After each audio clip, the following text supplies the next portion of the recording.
আমি নতুন ছোট্ট বিজনেস ওনার। আমি জানি আমি বিজনেস স্টার্ট করার সাথে সাথে আমি কোনো অর্ডার পাবো না। আমি এটাও জানি আমার কোনো ভিডিও বা পোস্টে হাজার কিংবা লাখের মধ্যে ভিউ, কমেন্ট কিংবা লাইক শেয়ার হবে না। কিন্তু তারপরেও আমি খুবই ধৈর্যের সাথে আমার এই নতুন বিজনেস জার্নিটা স্টার্ট করেছি। আমি এটাও জানি যে ধৈর্যের ফলটা কিন্তু মিষ্টি হয়।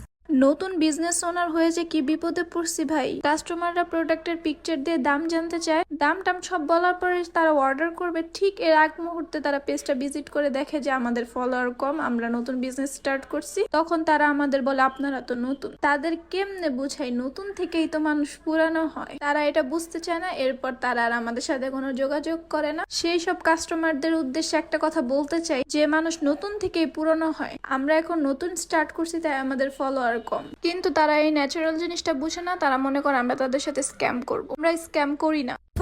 ব্যবসা যেহেতু বেছে নিয়েছি, ইনশাআল্লাহ আমি সফলতা এনেই ছাড়বো।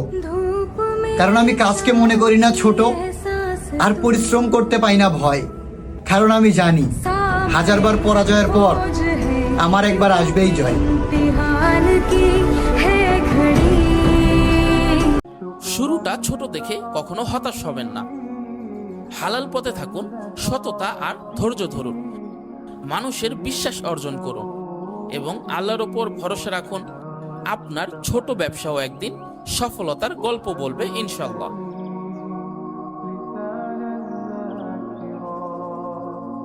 ছোট্ট ব্যবসা মানে ছোট্ট স্বপ্ন নয়। হালাল পথে শুরু করুন, ধৈর্য ধরে লেগে থাকুন। ভুল হবে, শিখবেন, আবার দাঁড়াবেন। আল্লাহর ওপর ভরসা থাকলে সাফল্য আসবেই ইনশাআল্লাহ।